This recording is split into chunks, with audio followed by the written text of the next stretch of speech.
El duelo es un huésped egoísta.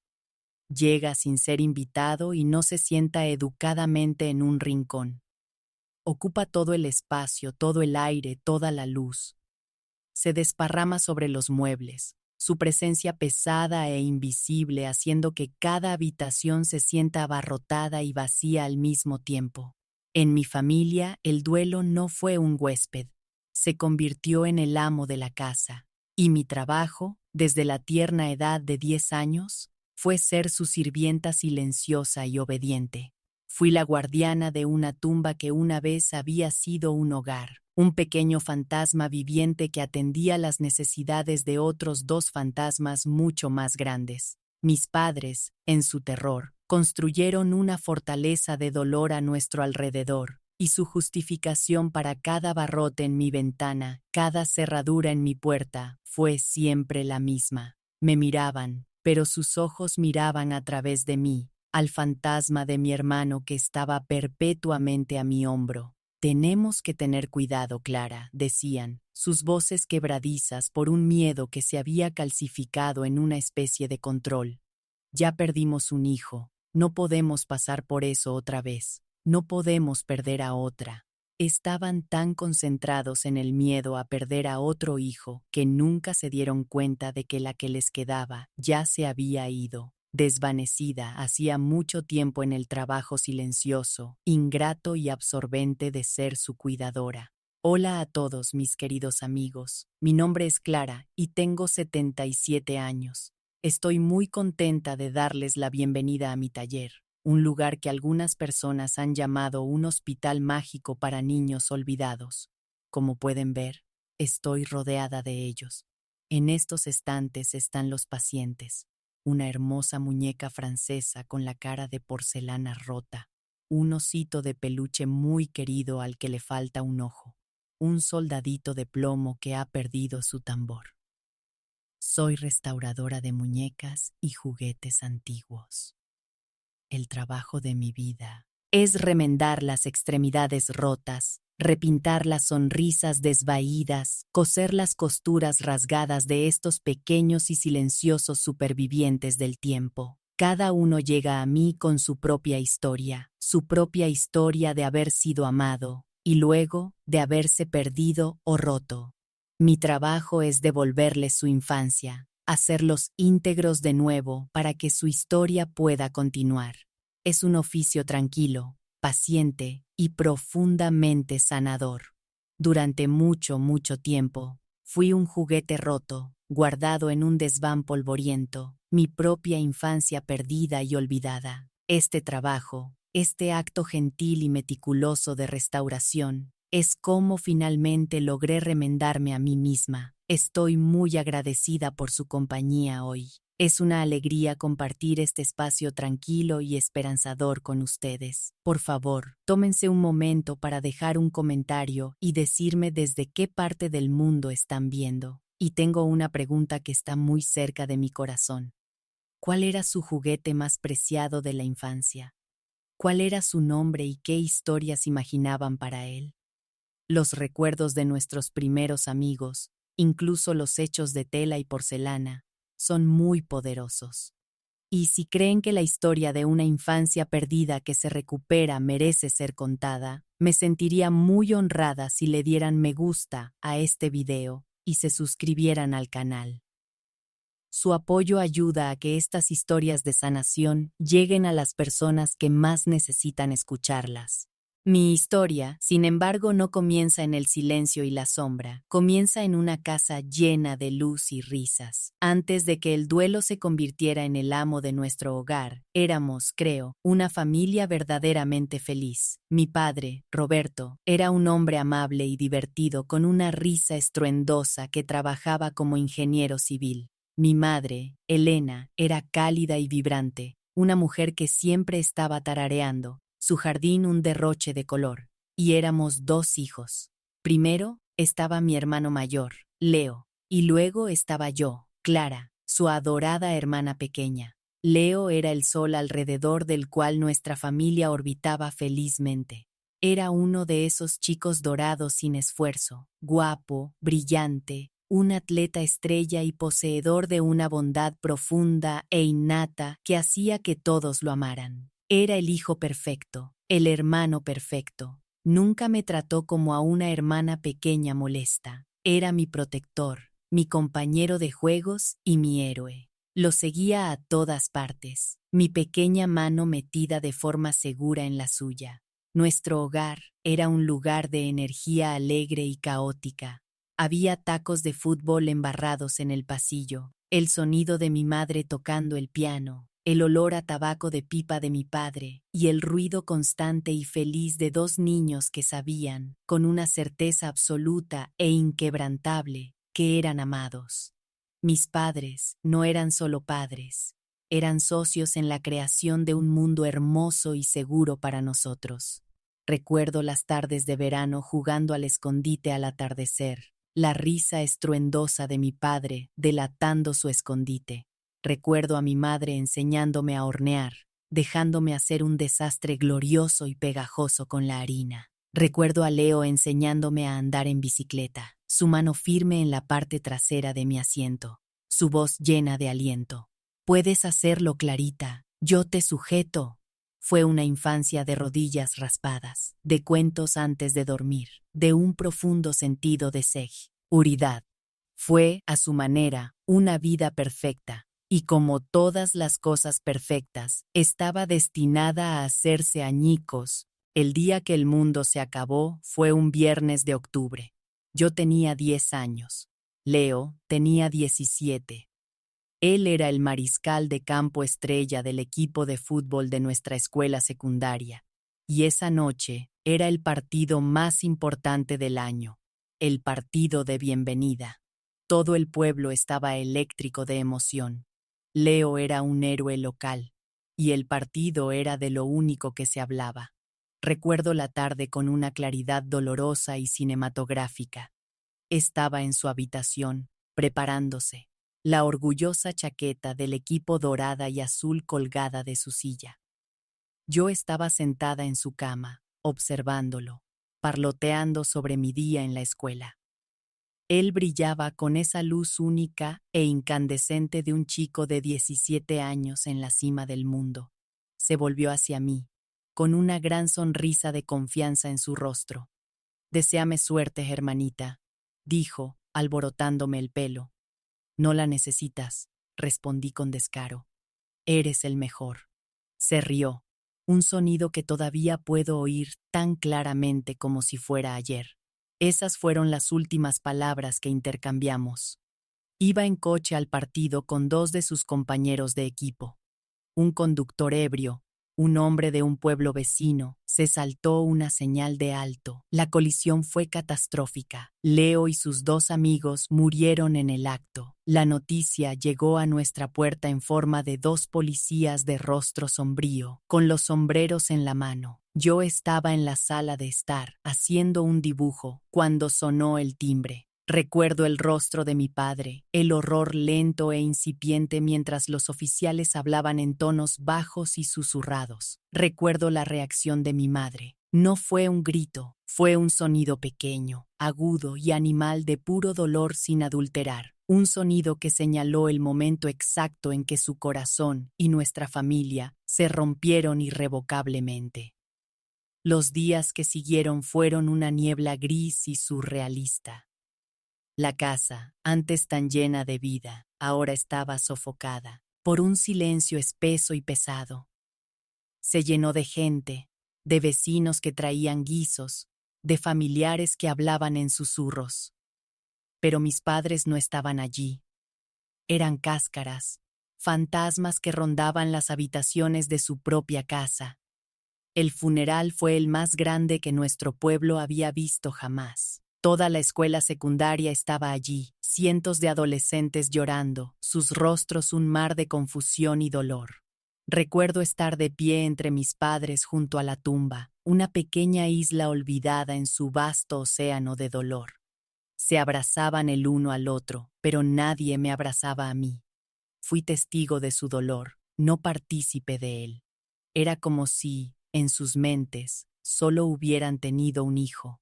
Y él era el que ahora bajaba a la tierra fría y oscura Después del funeral, los visitantes dejaron de venir. Los guisos se comieron o se tiraron, y el silencio verdadero, profundo y permanente comenzó. Mis padres se retiraron a su dormitorio y no salieron. Cerraron la puerta, y al hacerlo, cerraron la puerta al mundo, a sus responsabilidades, a mí. Al principio, era simplemente una niña asustada y sola, de luto por mi héroe, mi hermano, en una casa que de repente se había vuelto aterradoramente silenciosa y vacía. Me sentaba en mi habitación durante horas, esperando que salieran, esperando que mi madre viniera a abrazarme, que mi padre me contara un cuento, pero nunca vinieron. Los primeros días, comí la comida sobrante del funeral, pero luego, la comida se acabó. La casa se ensució, el silencio se hizo más fuerte. El momento en que me convertí en adulta, el momento en que mi infancia terminó oficial y permanentemente, ocurrió aproximadamente una semana después del funeral. Tenía hambre, un hambre profundo y roedor en la boca del estómago. La casa era un desastre, platos sucios apilados en el fregadero, polvo acumulándose en los muebles. Me acerqué sigilosamente a la puerta del dormitorio de mis padres y escuché. No pude oír nada más que el débil sonido del llanto silencioso y rítmico de mi madre. Me habían olvidado. En su duelo absorbente, simplemente habían olvidado que tenían otra hija. Una comprensión profunda y aterradora amaneció en mi mente de 10 años. Nadie iba a venir a cuidarme. Ya no había adultos en la casa, solo estaba yo. Fui a la cocina. Arrastré una silla hasta los armarios, mi pequeño cuerpo esforzándose. Encontré una lata de sopa de pollo con fideos. Había visto a mi madre hacer esto 100 veces. Abrí la lata, vertí el contenido en una olla y encendí la estufa, mis manos temblando. Calenté la sopa, encontré una bandeja, vertí la sopa en 2 tazones. Mis manos temblaban tanto que un poco se derramó en la bandeja.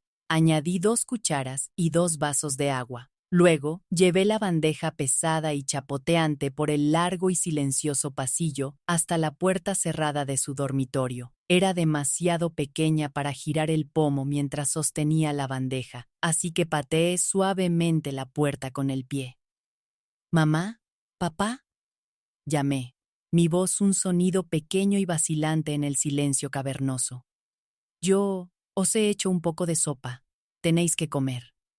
No hubo respuesta. Simplemente me quedé allí, una niña de 10 años en una casa silenciosa, sosteniendo una bandeja con 2 tazones de sopa para los 2 adultos rotos que se suponía que debían cuidarme, y me di cuenta, con una claridad tan fría y dura como una lápida, de que mi infancia había terminado. Ahora yo estaba al mando. La sopa que dejé fuera de la puerta del dormitorio de mis padres esa primera noche fue un contrato silencioso, una aceptación de un papel que era demasiado joven para entender, pero que ya sabía cómo interpretar. A la mañana siguiente, encontré la bandeja en el suelo donde la había dejado, los cuencos vacíos, las cucharas pulcramente colocadas dentro.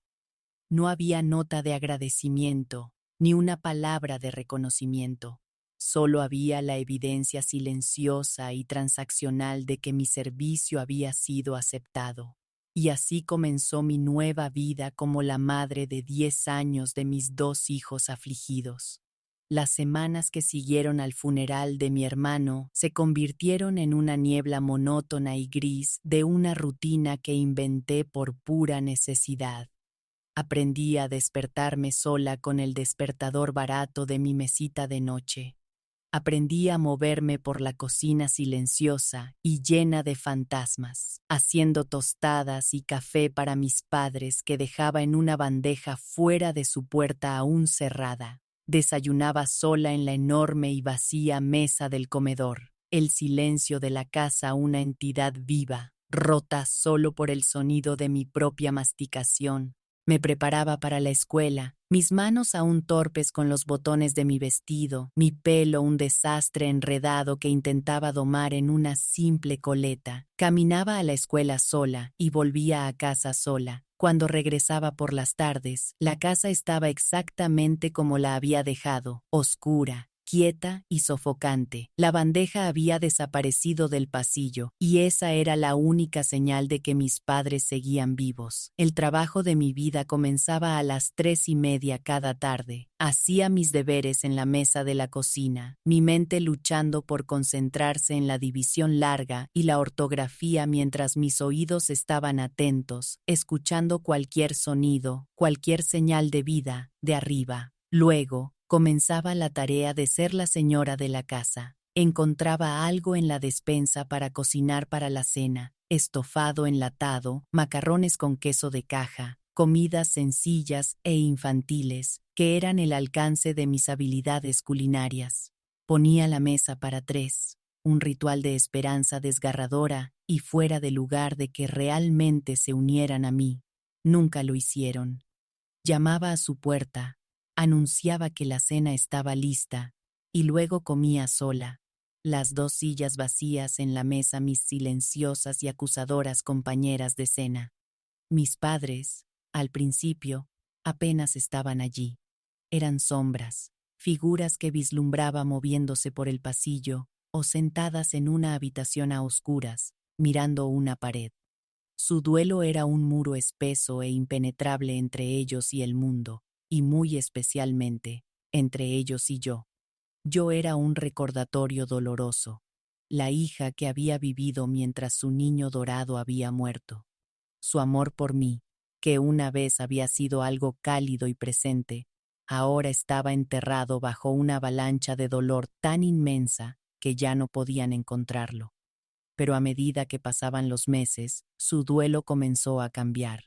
El silencio catatónico comenzó a ser reemplazado por una fuerza nueva y aún más aterradora: el miedo.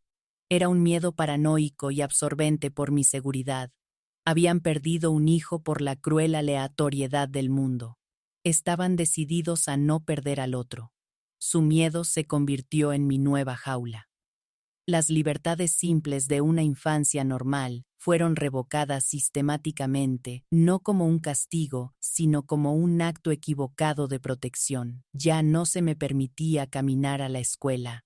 Mi padre, que había comenzado a volver al trabajo, con el rostro una máscara sombría y vacía, me llevaba en coche, su silencio en el vehículo una manta pesada y sofocante. Debía volver directamente a casa, sin paradas. No se me permitía ir a casa de amigas. Necesitamos saber dónde estás, Clara, decía mi madre, su voz una cosa frágil y temblorosa. Necesitamos saber que estás a salvo. No podemos pasar por eso otra vez. No me estaban protegiendo del mundo, se estaban protegiendo a sí mismos de la posibilidad de más dolor. Ya no era una persona, era un objeto precioso y frágil, la última cosa rompible en sus vidas destrozadas, y debía mantenerme en un estante, sin tocar y sin usar, para evitar más daños. Esto creó un aislamiento profundo y solitario. Recuerdo cuando tenía 13 años, mi escuela celebró una reunión de padres y maestros. Mis notas eran perfectas, pero mis profesores estaban preocupados. Era retraída, demasiado seria. No tenía amigos. Enviaron una carta a casa, solicitando una reunión con mis padres. Sabía que no irían.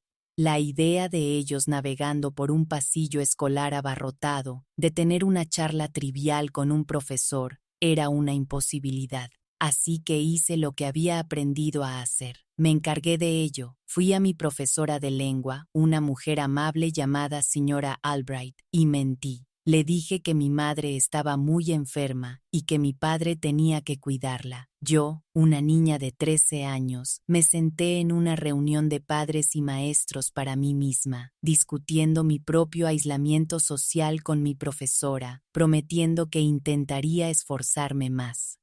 Era mi propia tutora, mi propia defensora, mi propia madre. Estaba tan ocupada criándome a mí misma y a mis padres que no me quedaba tiempo para ser simplemente una niña. Una pregunta para ustedes, mis amigos. ¿Creen que es posible que un niño sea demasiado responsable, demasiado maduro para su propio bien? A menudo elogiamos a los niños por ser almas viejas, pero a veces esa alma vieja es una señal de una infancia que ha sido robada por cargas de adultos. La carga de mi hogar no era solo emocional, era práctica. Para cuando cumplí los 15, ya manejaba las finanzas de la familia. Mi padre, un ingeniero brillante, ya no podía hacer frente a la simple lógica de una chequera. Simplemente me entregaba una pila de cheques firmados en blanco a principios de cada mes. Me sentaba en la mesa de la cocina, la misma mesa donde mi madre me había enseñado a hornear, y pagaba la hipoteca, la factura de la luz, las primas del seguro. Aprendí sobre tasas de interés y presupuestos. Era una niña jugando a un juego de a citas aterrador y de altas apuestas, donde las consecuencias de un error eran reales y devastadoras. La casa misma seguía siendo un santuario para mi hermano. Su dormitorio se dejó intacto, una cápsula del tiempo perfecta y polvorienta de la vida de un chico de 17 años. Sus trofeos de fútbol brillaban en los estantes. Sus libros de texto estaban en su escritorio. Mi madre entraba allí durante horas, a veces simplemente sentada en su cama, a veces limpiando objetos que ya estaban limpios. Era un espacio sagrado, y mi presencia en él era una profanación. Cualquier conversación que intentara tener sobre mi propia vida era inevitablemente redirigida hacia él. Recuerdo una vez, rebosante de un raro momento de orgullo, mostrarle a mi madre que había ganado la feria de ciencias de la escuela. Tomó la cinta azul de mi mano, una sonrisa débil y triste en su rostro. «Qué bonito, querida», dijo, sus ojos fijos en una fotografía de Leo en la repisa de la chimenea. Leo era tan bueno en ciencias. Habría estado muy orgulloso de ti. Mi logro no era mío. Era simplemente un reflejo, un eco pálido de su potencial perdido. Yo no era una hija, era un monumento viviente a su hijo muerto. La pared final de mi prisión se cerró de golpe en mi 18º cumpleaños. Debería haber sido una celebración de mi inminente adultez, de mi libertad. En cambio, fue un asunto tranquilo y sombrío. Había trabajado increíblemente duro en la escuela, mi éxito académico la única parte de mi vida que podía controlar. Mis notas eran perfectas. Había sido aceptada en la universidad estatal, a solo 1 hora en coche, con una beca parcial. Era mi única y desesperada esperanza de un escape, una oportunidad de respirar el aire de una vida normal, aunque solo fuera por unas pocas horas al día. Esa noche, senté a mis padres en la sala de estar, la carta de aceptación en mi mano. Les di mi noticia, mi voz temblando con una mezcla de esperanza y terror. Les dije que quería ir a la universidad. Mi madre comenzó a llorar, las lágrimas silenciosas y sin esperanza que habían sido sus compañeras constantes durante 8 años. Pero fue mi padre quien dictó el veredicto. Me miró, su rostro una máscara de dolor exhausto y temeroso. «Irte», dijo, como si hubiera sugerido mudarme a la luna. «¿A la universidad? ¿Con toda esa gente?» «Absolutamente no, Clara. No es seguro, eres todo lo que nos queda. Ya perdimos un hijo, no podemos perder a otra, no puedes dejarnos». Sus palabras no eran de enojo, no eran crueles. Eran, a su manera retorcida, una declaración de amor. Pero era un amor que era una jaula. Estaban tan aterrorizados del dolor de perderme que no me permitirían tener una vida en absoluto. Mi futuro iba a ser sacrificado en el altar de su miedo. Me quedé allí con el sencillo vestido que había comprado para mi propia graduación, la carta de aceptación en la mano y sentí la última puerta a una vida normal cerrarse de golpe y con cerrojo en mi cara. La casa de los ecos ya no era un hospital temporal para su duelo, era mi prisión permanente y de por vida. Mi aislamiento, que había sido profundo en la escuela secundaria, era ahora absoluto. Los pocos conocidos que tenía se fueron a la universidad, a trabajar, a casarse. Al principio enviaban cartas llenas de las noticias de sus propias vidas florecientes, pero yo rara vez respondía. ¿Qué podía decir? Querida Sally, gracias por la postal desde París. Ayer logré convencer a mi madre de que se comiera un tazón entero de sopa. Hoy, mi padre miró por la ventana durante 5 minutos completos. Mi vida no tenía noticias, no tenía color, no tenía futuro. Las cartas dejaron de llegar y el silencio se hizo completo. Tenía 18, luego 19, luego 20 años. Una anciana en el cuerpo de una joven. Mi juventud un sacrificio lento y secreto en el altar de la tragedia de mi familia. Era la guardiana de los ecos en una casa de silencio, y mi propia voz era la que corría más peligro de olvidar por completo. El cambio, el primer parpadeo de luz en mi larga y oscura noche, no comenzó con un gran evento, sino con un objeto pequeño y roto. Mis padres, en su obsesiva preservación de la habitación de mi hermano Leo, nunca habían tocado nada. Pero a medida que pasaban los años, la inevitable decadencia del tiempo comenzó a hacer su trabajo. Una tarde, una gotera en el techo provocó el derrumbe de una sección del techo de yeso de su habitación, derramando aislamiento polvoriento y recuerdos por el suelo. Mis padres quedaron deshechos por esta profanación de su santuario. Por primera vez en años necesitaron permitir la entrada de un extraño a la casa, un techador y luego un yesero para reparar el daño. Para prepararme para los obreros, se me encargó la tarea de guardar en cajas el contenido del armario de Leo. Fue una tarea desgarradora. Sostuve la ropa que él había usado, los libros que había leído, su olor, tenue y desvaído, todavía aferrado a la tela de su chaqueta de equipo de fútbol. En la parte trasera del armario, escondida en una caja polvorienta, encontré a mi propio fantasma. Era una colección de mis viejas muñecas de la infancia, y en esa caja estaba mi favorita, una hermosa muñeca de porcelana llamada Annabel, un regalo de mi hermano por mi 7º cumpleaños. Pero estaba rota. En los años de abandono, una caja pesada debió haber sido colocada encima de ella.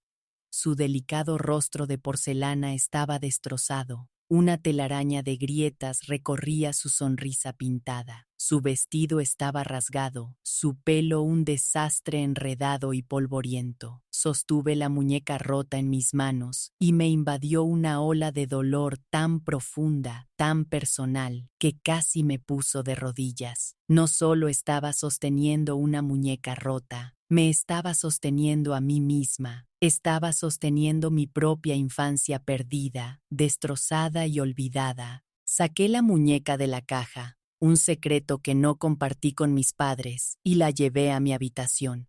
Esa noche no dormí. Me senté en mi pequeño escritorio a la luz de una sola lámpara y comencé el trabajo paciente y meticuloso de intentar recomponerla. Encontré el viejo costurero de mi madre. Con cuidado, puntada a puntada diminuta, remendé el rasgón de su vestido de encaje. Pasé horas desenredando y peinando suavemente su pelo enmarañado.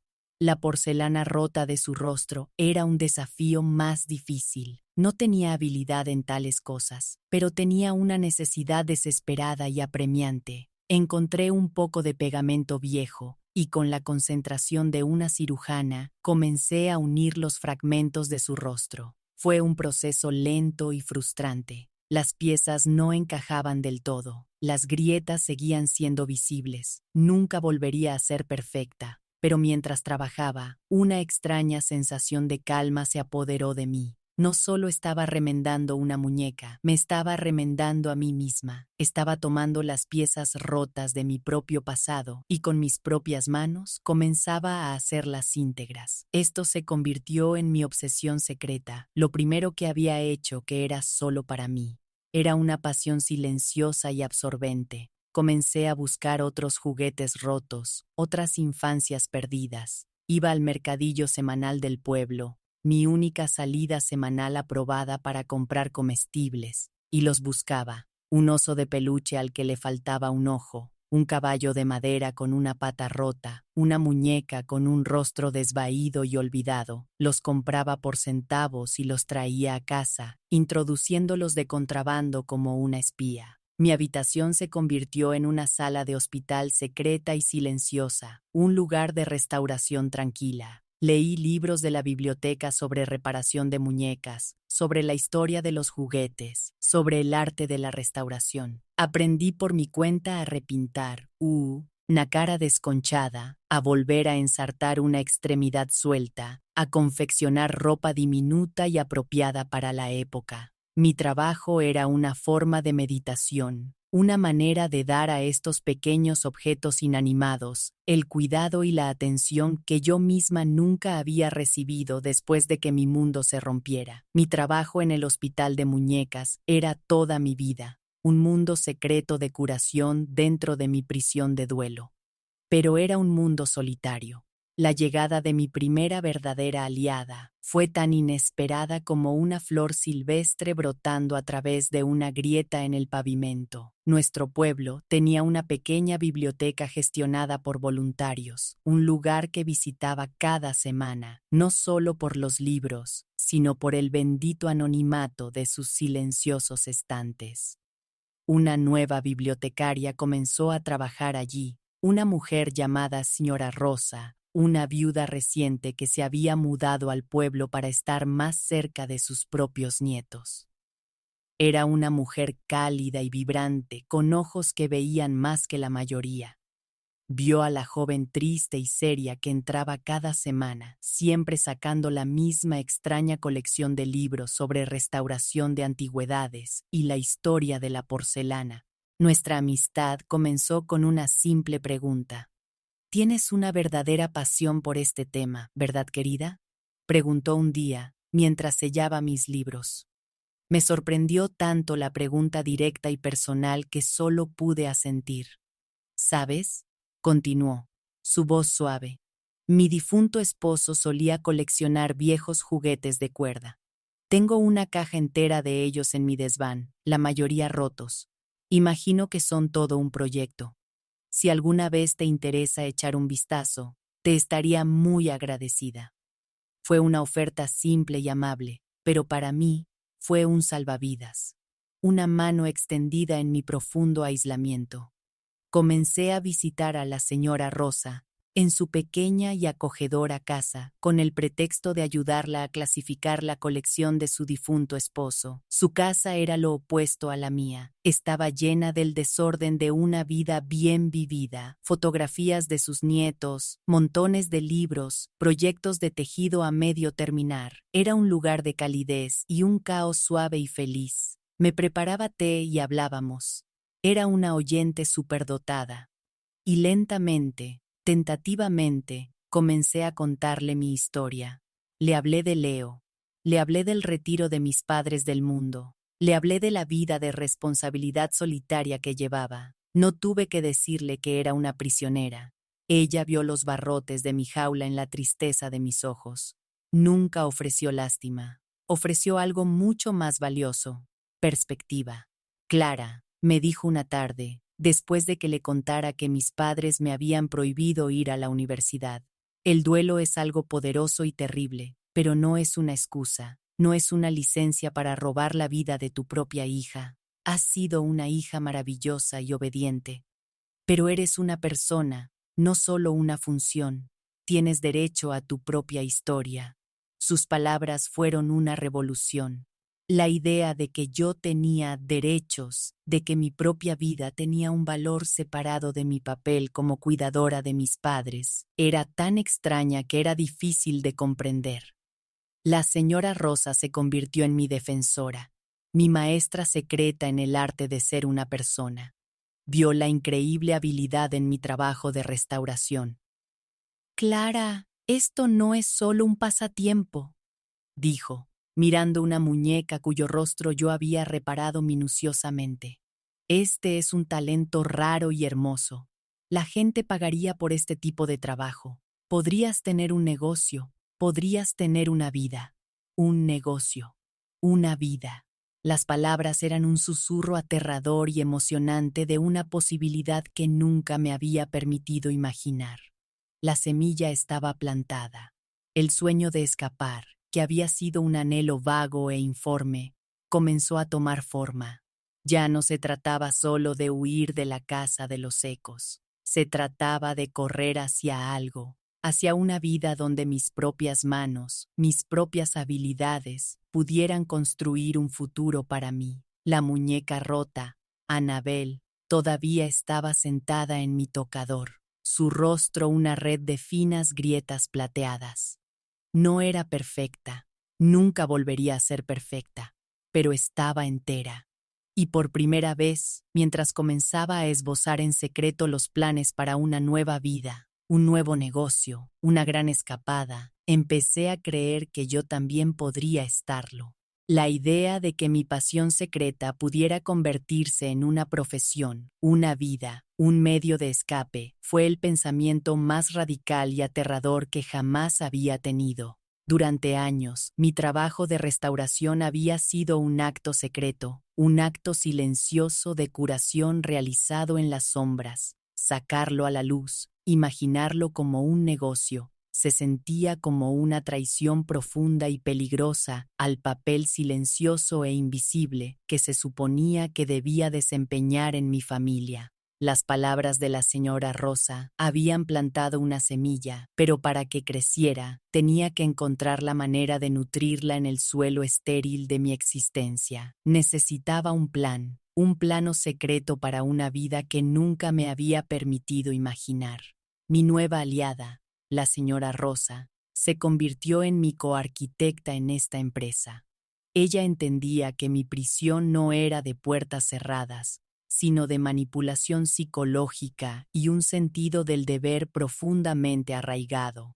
Mi escape requeriría no solo una llave, sino una reeducación completa en el arte de ponerme a mí misma en primer lugar. Nuestras reuniones semanales en su acogedora y soleada sala de estar se convirtieron en mi escolarización secreta. No solo estábamos clasificando los juguetes de cuerda rotos de su difunto esposo, estábamos recomponiendo la mecánica de mi futuro. La señora Rosa, con su sabiduría práctica y su amor feroz y abuela, comenzó a enseñarme sobre el mundo. Me enseñó cosas que eran un completo misterio para mí, cosas que la mayoría de las mujeres jóvenes de mi edad daban por sentadas. Me enseñó a abrir una cuenta bancaria, me ayudó a solicitar mi propia tarjeta de seguridad social. Me explicó cómo leer un horario de autobús y cómo navegar por el mundo como una mujer soltera e independiente. Me estaba dando las herramientas que necesitaría para sobrevivir fuera de los muros sofocantes de mi hogar. Cada pequeña lección práctica era un act o de profundo empoderamiento, una puntada en el nuevo tejido de mi futuro yo.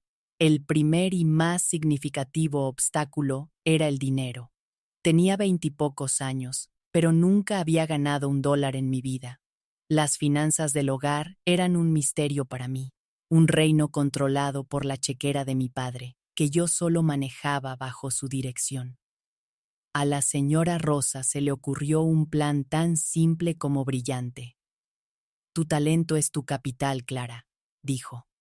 Es hora de ponerlo a trabajar. Tenía un amplio círculo de amigas en el pueblo y sus alrededores, otras mujeres de su generación que tenían sus propias colecciones de muñecas antiguas y juguetes preciados de la infancia. Se convirtió en mi agente secreta, mi primera marchante de arte. Le contaba a una amiga sobre la joven talentosa que conocía que hacía trabajos de restauración. Unos días después, Llegaba a mi casa con una muñeca rota en una caja. Una paciente clandestina para mi hospital secreto. Yo hacía el trabajo en la oscuridad de la noche, en mi pequeña habitación, mis manos moviéndose con un nuevo sentido de propósito. No solo estaba remendando un juguete, estaba ganando mi libertad. Cuando el trabajo estaba hecho, la señora Rosa devolvía la muñeca restaurada a su dueña y volvía a mí con un pequeño sobre lleno de dinero en efectivo. La primera vez que sostuve ese dinero en mi mano, $50 por restaurar una hermosa muñeca alemana de biscuit, sentí una sacudida de poder que fue casi aterradora. Era mi dinero. Lo había ganado con mis propias manos, con mi propia habilidad secreta. Fue el primer ladrillo en los cimientos de mi nueva vida.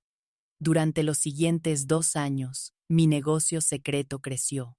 La noticia de mi talento se extendió a través de la red silenciosa e informal de la señora Rosa. Me convertí en una leyenda local, una restauradora misteriosa y anónima conocida solo como la doctora de muñecas. Mi cuenta bancaria secreta, que había abierto con la ayuda de la señora Rosa en un pueblo a 1 hora de distancia, comenzó a crecer, lenta pero constantemente. Una pregunta para ustedes, mis amigos. ¿Han tenido alguna vez una meta secreta por la que tuvieron que trabajar en completo aislamiento? El tipo de sueño que no podían compartir con nadie, por temor a que fuera desestimado o prohibido. Se necesita un tipo especial de fuerza para ser el único guardián de tu propia esperanza. Mientras construía secretamente mi futuro, mi presente se volvía cada vez más insoportable. Mis padres, a medida que envejecían, se volvían más dependientes, sus necesidades más absorbentes, su mundo encogiéndose hasta apenas existir fuera de la puerta principal. Se habían convertido en 2 fantasmas, atormentándose no solo en la casa, sino el uno al otro, su duelo compartido lo único que los unía. Mi papel como su cuidadora era absoluto. Yo era la que me aseguraba de que comieran, la que manejaba sus medicamentos, la que navegaba por el paisaje silencioso y traicionero de su dolor. El peso de mi responsabilidad era inmenso. Y la culpa de mi plan secreto era una compañera constante y pesada. Me sentía como una traidora, una conspiradora secreta, aún sabiendo que mi huida era la única forma de sobrevivir.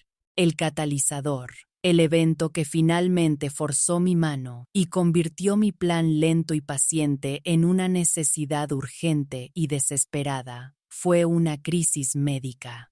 Mi padre, que había sido una roca de salud silenciosa y lúgubre, tuvo un ataque al corazón grave. Fui yo quien lo encontró, quien llamó a la ambulancia, quien se sentó durante días en la estéril sala de espera verde del hospital. Sobrevivió, pero era un hombre cambiado, una cáscara frágil y asustada de su antiguo yo. Ahora requería cuidados constantes y de nivel profesional. La casa ya no era solo un lugar de estasis emocional, ahora era una verdadera enfermería en funcionamiento. La carga sobre mí, que había sido inmensa, ahora se volvió imposible. Estaba de servicio 24 horas al día, atendiendo no solo el duelo espectral de mi madre, sino las necesidades físicas muy reales de mi padre. Tenía 24 años y mi vida no era mía. Era una enfermera no remunerada a tiempo completo, una ama de llaves, una cocinera y una administradora financiera. Mis propios sueños, mi propia vida, eran un eco distante y desvanecido. Sabía que era ahora o nunca. Miré el saludable saldo de mi cuenta bancaria secreta. Tenía suficiente, tenía un plan. Ahora, todo lo que necesitaba era el coraje final y brutal para ejecutarlo. Mi escape no fue un simple acto de salir por la puerta. Fue una operación logística y emocional compleja. No estaba simplemente dejando una casa, estaba abdicando a un trono de responsabilidad que nunca había pedido. No podía simplemente dejarlos. Mi conciencia, Mi sentido del deber profundamente arraigado no me lo permitiría. Tenía que crear un nuevo sistema para cuidarlos, un sistema que no me tuviera a mí en el centro. Con la ayuda de la señora Rosa, pasé un mes haciendo los arreglos secretos. Investigué y entrevisté a una serie de agencias de atención domiciliaria. Encontré un servicio maravilloso y de buena reputación que podía proporcionar una asistente interna, una mujer amable y competente que podía manejar todas las necesidades médicas y domésticas de mis padres. Usé una gran parte de mis ahorros secretos para pagar por adelantado los primeros 6 meses de este servicio, un contrato blindado que aseguraría que mis padres fueran atendidos mucho después de que yo me fuera. Configuré pagos automáticos para todas las facturas del hogar, vinculándolos a la cuenta principal de mi padre. Me estaba desenredando de sus vidas, un hilo a la vez. El acto final fue escribir la carta. Fue lo más difícil y doloroso que he hecho jamás. No solo estaba diciendo adiós, estaba explicando una vida que nunca habían visto, una hija que nunca habían conocido. No la llené de ira ni de acusaciones. La llené de una verdad triste y silenciosa. Queridos mamá y papá, escribí. Si están leyendo esto, significa que me he ido. Por favor, no piensen en esto como un acto de abandono, sino como un acto de supervivencia. Durante 14 años, desde el día en que perdimos a Leo, he hecho todo lo posible por ser la persona que necesitaban que fuera. He sido la cuidadora de su hogar y de su duelo. Lo he hecho por amor, pero en el proceso, me he perdido a mí misma. No quedaba espacio para que Clara existiera. Y tengo una necesidad desesperada y vital de encontrarla antes de que desaparezca para siempre. No los he dejado sin cuidado. Una mujer maravillosa llamada señora Gable llegará esta tarde. Es una cuidadora profesional y he hecho todos los arreglos financieros para asegurar que estará con ustedes por mucho tiempo. Todo está arreglado. Me voy ahora para tratar de construir una vida propia. Una vida donde sea más que la hermana de un niño muerto. Espero que, algún día, puedan entenderlo. Siempre los querré. Clara.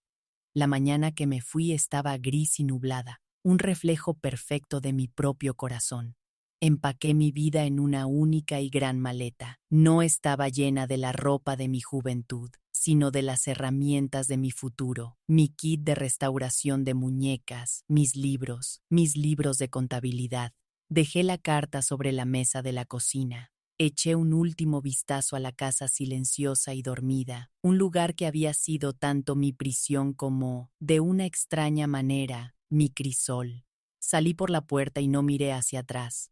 La señora Rosa me esperaba en su coche al final de la calle. Me llevó a la estación de autobuses. Su presencia un consuelo ansioso y constante.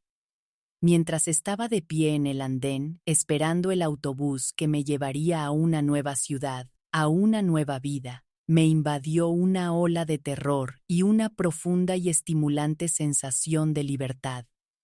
Tenía 24 años y mi vida real, apenas comenzaba. El viaje en ese autobús fue una larga y retumbante oración. Con cada milla que me separaba de la casa de los ecos, sentí cómo una capa de mi vieja, gris y cuidadora piel comenzaba a desprenderse. No corría hacia un futuro claro y seguro, pero, por primera vez en 14 años, me estaba moviendo. El simple acto de avanzar fue una revelación. Elegí una ciudad del horario de autobuses casi al azar. Una ciudad industrial de tamaño mediano en Pensilvania que era conocida por sus barrios tranquilos y de clase trabajadora y su historia. Parecía un buen lugar para ser invisible, un lugar para comenzar el trabajo lento y metódico de construir una vida desde cero. Mi primer año de libertad fue el más difícil y el más emocionante de mi vida. Llegué con una sola maleta y un corazón lleno de una esperanza aterradora y frágil. Encontré un pequeño y limpio apartamento de una habitación encima de una panadería. El alquiler era barato, y el olor a pan recién hecho que subía por el suelo cada mañana se sentía como una forma de alimento para mi alma hambrienta. Tenía 24 años, pero en muchos sentidos era una niña. Tuve que aprender la gramática básica de una vida independiente, cómo leer un contrato de arrendamiento, cómo abrir una cuenta de servicios públicos, cómo navegar por una ciudad por mi cuenta. Fue una curva de aprendizaje empinada y cometí muchos errores, pero eran mis errores. Por primera vez, mis fracasos no llevaban el peso de la decepción de mi familia. Eran simplemente lecciones, la materia prima de una vida en construcción. Mis ahorros secretos, que me habían parecido una fortuna, disminuyeron con una velocidad alarmante. Para mantenerme, acepté un trabajo en la biblioteca principal de la ciudad, no como investigadora, sino como reponedora de libros. Era un trabajo tranquilo, anónimo y físicamente exigente, pero estar rodeada de las historias silenciosas y pacientes de 1 millón de libros era un profundo consuelo. Era un fantasma de nuevo, pero esta vez yo había elegido mi terreno de caza. Por las noches comenzaba mi verdadero trabajo. Mi pequeño apartamento se convirtió en mi taller, el hospital de muñecas, como lo había llamado en secreto en mis sueños. Extendí mis herramientas, mis pinturas, mis diminutas agujas e hilos. Usé mi descuento de la biblioteca para encargar más libros sobre restauración, perfeccionando mi oficio, puliendo mis habilidades. Mis primeros clientes provinieron de una pequeña ficha manuscrita que colgué en el tablón de anuncios de una cooperativa de antigüedades local. Restauración. Inexperta de muñecas de porcelana y tela, decía.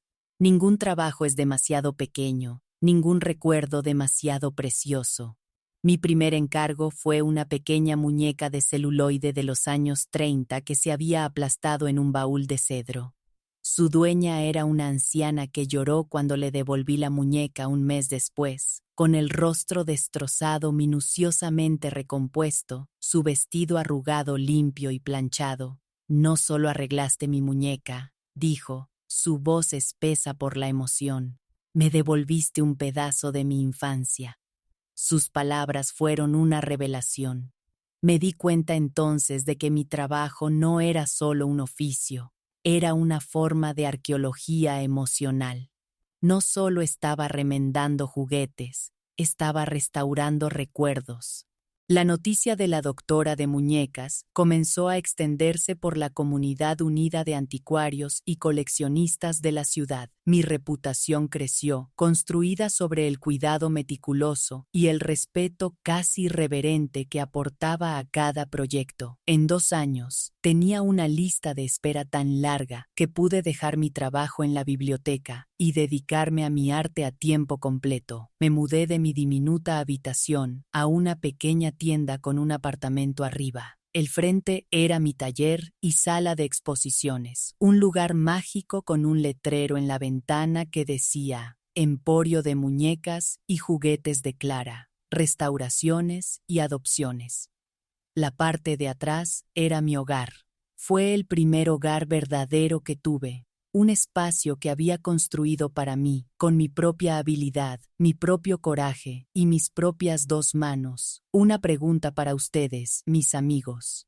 ¿Qué significa construir un hogar? ¿Se trata de las paredes y el techo, o se trata de crear un espacio donde tu verdadero yo pueda sentirse finalmente seguro? Creo que un hogar no es algo que se encuentra, es algo que se construye, un acto de coraje a la vez. Mi vida se asentó en un nuevo y pacífico ritmo. Tenía una comunidad. Los otros dueños de tiendas en mi calle se convirtieron en mis amigos, mi familia elegida. Tenía mi trabajo, que era mi pasión y mi propósito. Ya no era solo la hermana de un niño muerto, o la hija de 2 fantasmas afligidos. Era Clara, la señora de las muñecas, una mujer conocida por su habilidad silenciosa y su toque suave y sanador. Era feliz. Era una felicidad tranquila y robusta, una felicidad que había construido yo misma, pieza por pieza rota. El pasado siguió siendo un país distante y silencioso al que nunca regresé. Continué enviando una parte de mis ganancias, de forma anónima, a la agencia de atención domiciliaria de mi antiguo pueblo, un pago silencioso de una deuda que no estaba segura de deber. Luego, un día, unos 15 años después de haberme ido, recibí una carta formal y mecanografiada. Era de un bufete de abogados, informándome que mi padre había fallecido. Un año después, llegó otra carta, informándome de la muerte de mi madre. Me habían dejado la casa y todo su patrimonio intacto a mí, su única hija sobreviviente. La noticia no fue un shock, sino un cierre silencioso y sombrío de un capítulo final. La herencia, que una vez me había parecido el premio final, ahora se sentía como una colección de artefactos tristes y pesados de una vida que no era la mía. Regresé a mi pueblo natal por primera vez en 17 años. El pueblo era el mismo, pero yo era una mujer diferente. Contraté a un agente inmobiliario local para vender la casa. Caminé por sus habitaciones silenciosas y vacías por última vez. Ahora era solo una casa, un edificio hermoso y triste despojado de su poder para hacerme daño. Solo me llevé dos cosas: una única fotografía enmarcada de mi hermano, Leo, con el rostro brillante con su sonrisa dorada de 17 años. Y del desván me llevé la muñeca rota y remendada, Annabel, la primera paciente de mi hospital secreto. Todo lo demás, los muebles perfectos, el arte caro, las jarras de cristal, lo vendí con la casa. El dinero de la venta fue una suma sustancial. Por un tiempo, no supe qué hacer con él. Se sentía como dinero fantasma, las ganancias de una vida de dolor. Entonces, encontré mi respuesta. Usé toda la herencia para crear la Fundación Leo Miller, un fideicomiso benéfico dedicado a proporcionar fondos para programas de artes y música en escuelas públicas con fondos insuficientes y a dar becas a jóvenes atletas talentosos que no podían permitirse ir a la universidad. Convertí el monumento silencioso y estancado del duelo de mis padres en un legado vivo y palpitante de alegría y oportunidad en nombre de mi hermano. Fue mi acto final de restauración, convirtiendo el capítulo más feo de mi vida en el más hermoso. Y el gran secreto que mis padres nunca supieron, no era solo que planeaba irme, era que en su casa de ecos, en la quietud de mi habitación solitaria, ya me había ido. Había construido un nuevo mundo para mí, un mundo de habilidad, de propósito, de arte. Ya no era la niña pequeña que veían, el fantasma silencioso y funcional que servía a su duelo. Era una mujer que estaba, paciente y secretamente, remendando su propio corazón roto. Mi partida física fue solo el momento en que el resto del mundo pudo ver a la nueva persona en la que ya me había convertido por dentro. Y así, mis queridos amigos, esa es mi historia. Es la historia de una infancia perdida y una vida reclamada. Es la prueba de que incluso cuando el mundo a tu alrededor está roto, puedes encontrar las herramientas y la fuerza para hacerte íntegro de nuevo. Puedes convertirte en el padre que nunca tuviste, en el amigo que siempre necesitaste, en el guardián de tu propia y silenciosa curación. Si esta historia sobre remendar un pasado roto ha tocado su corazón, me sentiría muy honrada si se suscribieran a este canal, le dieran me gusta a este video y lo compartieran. Hay tantas personas en el mundo que se sienten como juguetes rotos, que necesitan que se les recuerde que son dignas de ser restauradas. Si el viaje de Clara para encontrar su propósito resonó con ustedes, los invito a explorar nuestra lista de reproducción sobre Reclamando tu vida, llena de otras historias de increíble resiliencia y segundas oportunidades. El enlace está en la descripción a continuación. En los comentarios, por favor, dejen la palabra remendada para que sepa que se han quedado conmigo hasta el final de esta historia de restauración. Recuerden siempre, Nunca es demasiado tarde para recoger los pedazos. Son dignos de ser hechos íntegros. Gracias por escuchar.